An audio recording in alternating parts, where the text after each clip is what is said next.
이것은 저희 증조 할아버지가 직접 겪은 일인데 벌써 100년은 좋게 되었으니 아주 오래전의 이야기라고 합니다.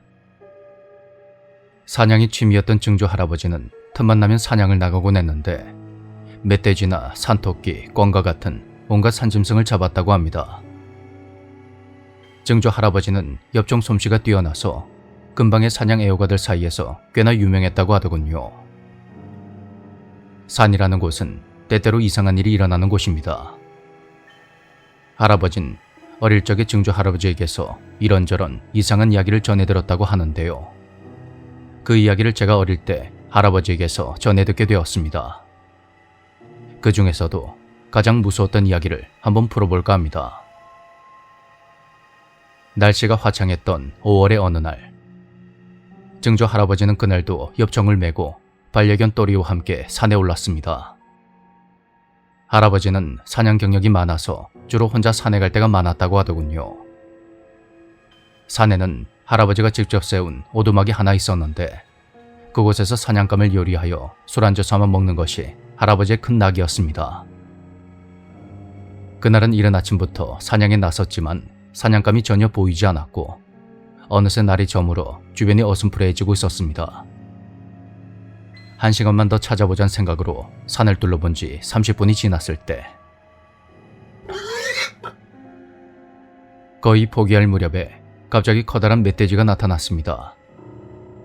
녀석은 새끼를 데리고 있었는데 할아버지가 목덜미를 향해서 총을 겨누자 멧돼지가 이내 방향을 휙 바꾸더니 산길을 뛰어오르기 시작했습니다. 하지만 총은 빗나갔고 옆에 있던 또리가 재빨리 멧돼지를 쫓아갔습니다. 험한 산길을 달려 부지런히 올라갔지만 할아버지는 결국 멧돼지를 놓치고 말았고 또리마저 보이지 않아서 당황하고 있던 그때 저 멀리서 개가 짖는 소리에 전력 질주해서 가보니까 그곳에 또리가 있었습니다. 또리는 깊은 숲을 쪽을 향해 격렬하게 짖고 있었는데 그곳은 양쪽에 거대한 소나무가 우뚝 솟아있는 모양이 마치 어딘가로 들어가는 입구처럼 보였다고 합니다. 사실 할아버진 그곳을 잘 알고 있었습니다.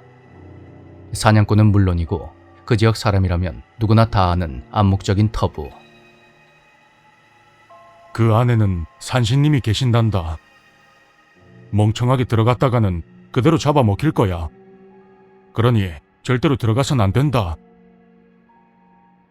어릴 때 부모님이 몇 번이고 신신당부를 했던 그곳은 절대로 들어가면 안 되는 곳이었습니다. 그 안에 들어가면 사냥감이 쏠쏠하게 잡힌단 말도 있었는데 규칙을 깨고 침입한 사냥꾼은 행방불명 당한다는 전설도 함께 전해지고 있었죠. 또리가 숲을 쪽을 향해 계속 짖는 걸 보니 멧돼지와 그 새끼들이 근처에 있는 것이 틀림없었습니다. 결국 증조 할아버지는 그 유혹을 이기지 못하고 금단의 땅인 그곳에 발을 들이고 말았습니다. 그때 시간은 오후 5시를 막 지날 무렵이었고 맨눈으로 주변 식별은 가능했지만 사냥을 하기에는 위험한 수준이었죠. 어느 순간 또리도 짖는 걸 멈췄고 여기서 그만둬야 하나 고민하고 있는데 또리가 다시 사납게 짖어대며 앞으로 달려나갔습니다. 그런데 그렇게 50m쯤 달려갔을 때 또리가 갑자기 낑낑대며 바닥에 넙죽 엎드리더니 이내 무언가를 위협하는 것 같은 자세를 취했습니다. 앞으로 좀 더 걸어가자 넓게 펼쳐진 광장 같은 곳이 나왔는데 웬 검은 그림자가 한쪽 구석에 웅크리고 앉아있는 게 보였죠. 그리고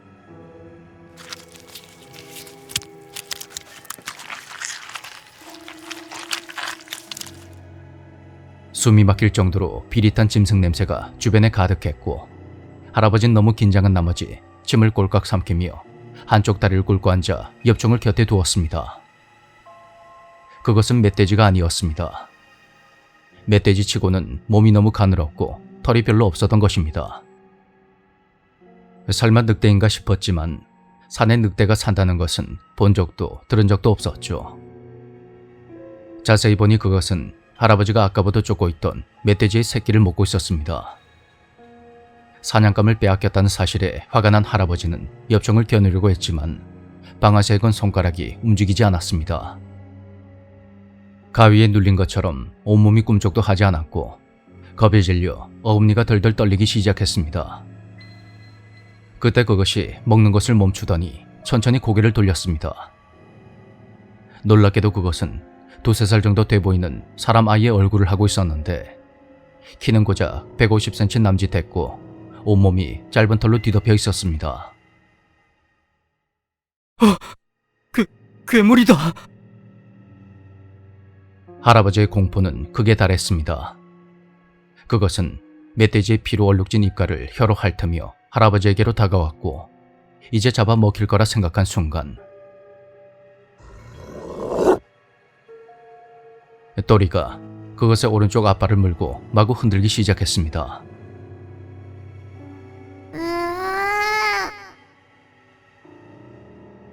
그것은 갓나나이 울음소리를 내며 왼발로 또리의 코끝을 세게 긁었고 그 모습을 잠시 멍하니 바라보던 할아버진 정신을 차리고 곧장 총을 들었습니다. 하지만 뭐야? 왜 이런 거야? 이게 왜 안 되지? 할아버지는 총을 매일매일 손질했었고 그날도 사냥을 나서기 전에 꼼꼼하게 점검을 했던 터였습니다. 그런데 그동안 한 번도 문제가 없었던 총이 2발이나 불발된 것입니다. 할아버지가 장전 때문에 당황하는 사이 그것이 또리의 목덜미를 물어뜯었고 또리는 고통스럽게 울부짖기 시작했습니다. 그 소리에 할아버지는 허리에 찬 칼을 빼들어서 그놈의 등을 찔렀고 그러자 그것이 마치 들고양이처럼 울어댔습니다.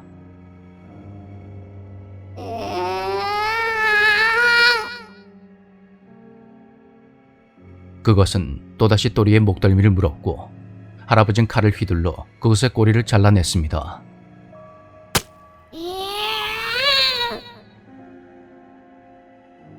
그것은 처절하게 울부짖으며 숲을 안으로 사라져버렸고 또리의 목덜미에는 사람의 이빨 자국이 잔뜩 찍혀 있었습니다. 피가 나긴 했지만 다행히 상처는 그리 깊지가 않았고 할아버진 오갯을 찢어서 녀석의 상처를 감싼 뒤에 서둘러 산을 내려왔습니다. 우물쭈물 하다가는 그것이 또다시 나타날지도 모를 일이었죠. 그렇게 또리를 들쳐업고 한참을 뛰다 보니 할아버지가 지은 오두막이 나타났습니다. 거기서부터 마을까지는 30여 분이 채 걸리지가 않았고 할아버진 걸음을 재촉해서 마을로 향했습니다. 그런데 한참이 지나도 마을은 나오지 않았고 정신을 차려보니 할아버지가 같은 길을 계속 빙빙 돌고 있는 겁니다. 그 산은 할아버지가 어릴 때부터 매일같이 다니던 곳이라 눈을 감고도 길을 찾아다니는 곳이었는데 말이죠. 순간 할아버지는 말로 표현할 수 없는 불안감이 휩싸였고 아무리 벗어내려 애를 써도 끝내 오두막으로 다시 돌아오고 말았습니다. 또리는 많이 지쳤는지 가쁜 숨을 내쉬었고 할아버진 오두막에서 날이 밝을 때까지 기다리기로 했습니다. 오두막 안으로 들어선 순간 안도감과 피로감이 몰려오면서 할아버진 바닥에 그대로 쓰러져 버렸습니다. 두려움을 떨쳐내기 위해서 오두막에 가져다 둔 술을 마시기 시작한 할아버지는 비상식량으로 챙겨둔 육포를 또리에게 주었고 엽종을 곁에 둔 채 밤을 새기로 했습니다. 아까 본 그 괴물이 산신일지도 모른다는 생각에 온몸이 떨려왔고 그것이 다시 나타나진 않을까 하는 두려움에 도무지 잠을 이룰 수가 없었습니다. 그렇게 얼마나 지났을까?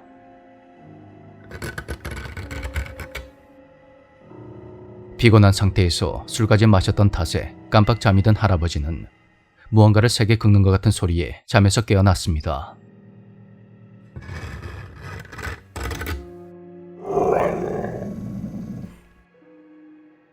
오두막 지붕 쪽에서 들려오는 그 소리에 눈이 뜬 또리는 낮은 목소리로 으르렁거렸고 할아버진 무의식적으로 엽총을 손에 쥐었죠. 확실히 무언가가 있는 것 같았지만 차마 밖으로 나가서 확인할 용기는 없었습니다.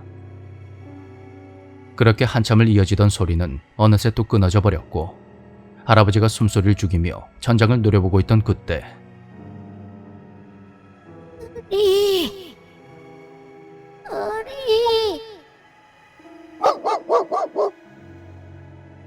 잠시 후 무언가 오두막 지붕 위를 마구 달리더니 아래로 쿵 떨어지는 소리가 들렸고 또리는 오두막 입구를 향해 맹렬히 짖기 시작했습니다.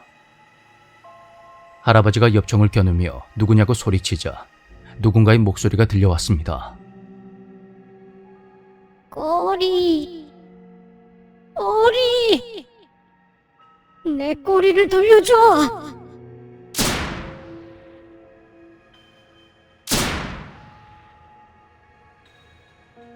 그 말에 할아버지는 아무 대답 없이 산탄총을 발사했고 문 저편에서 기묘한 비명소리가 들려왔습니다.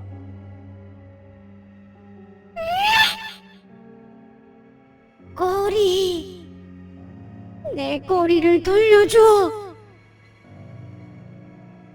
총알 때문에 구멍이 뚫린 문 너머에서는 새빨갛게 충혈된 눈이 보였고 그것은 어린아이의 목소리를 내며 같은 말을 계속 반복했습니다. 꼬리, 꼬리를 돌려줘. 그런 거 따위 몰라. 당장 돌아가.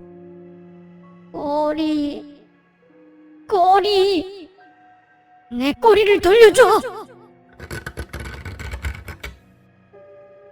그것이 광분하여 새빨간 눈을 부릅뜨며 달려들자 또리도 겁에 질렸는지 이내 짖는 것을 멈추고 꼬리를 만 채 움츠러 들었습니다.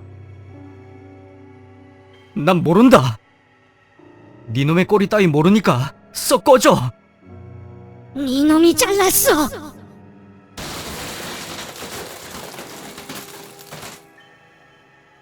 그것은 결국 오두막 문을 부수며 안쪽으로 들어왔고 그렇게 할아버진 기절하고 말았습니다. 그 이후의 기억은 아주 단편적이라고 하는데요. 문을 찢고 나타난 아이 얼굴의 괴물만은 뇌리에 생생하게 남아있다고 합니다. 그 분노에 가득 찬 붉게 충혈된 눈과 날카로운 발톱. 그것이 덮쳐온 순간 얼굴이 타는 듯한 아픔이 느껴졌고 또리는 마지막 순간에도 할아버지를 지키기 위해서 그것에게 끝까지 달려들었습니다.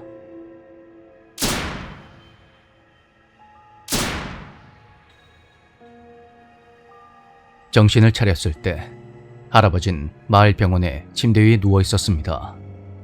무려 사흘 동안 혼수 상태였다고 하더군요. 할아버지의 왼쪽 뺨은 짐승의 발톱 같은 것에 찢겨져 있었고 오른쪽 다리는 부러져 있었으며 온몸이 상처투성이었다고 합니다. 대체 무슨 일이 있었냐고 묻는 사람들에게 할아버진 곰에게 습격을 당했다고 그렇게 얼버무렸다고 하는데요. 어째서인지 사람들은 할아버지가 무슨 일을 당했는지 이미 다 알아차린 것 같았다고 합니다. 그 사건 이후로 할아버지는 마을에서 따돌림을 당했고 결국 도시로 이주하여 그곳에서 생을 마감하게 됩니다. 이 이야기는 증조 할아버지가 세상을 떠나기 사흘 전에 할아버지에게만 살짝 들려준 것이라고 합니다. 증조 할아버지의 충직한 반려견이었던 또리는 마치 할아버지를 지키는 것처럼 할아버지 위에 누워서 죽어있는 상태로 발견되었다고 하는데 기이하게도 또리의 살과 뼈는 온전하게 남아있었지만 내장만은 하나도 남김없이 모두 사라져 있었다고 합니다. 꼬리에 집착을 하던 괴물, 증조 할아버지가 보았던 그것은 대체 뭐였을까요?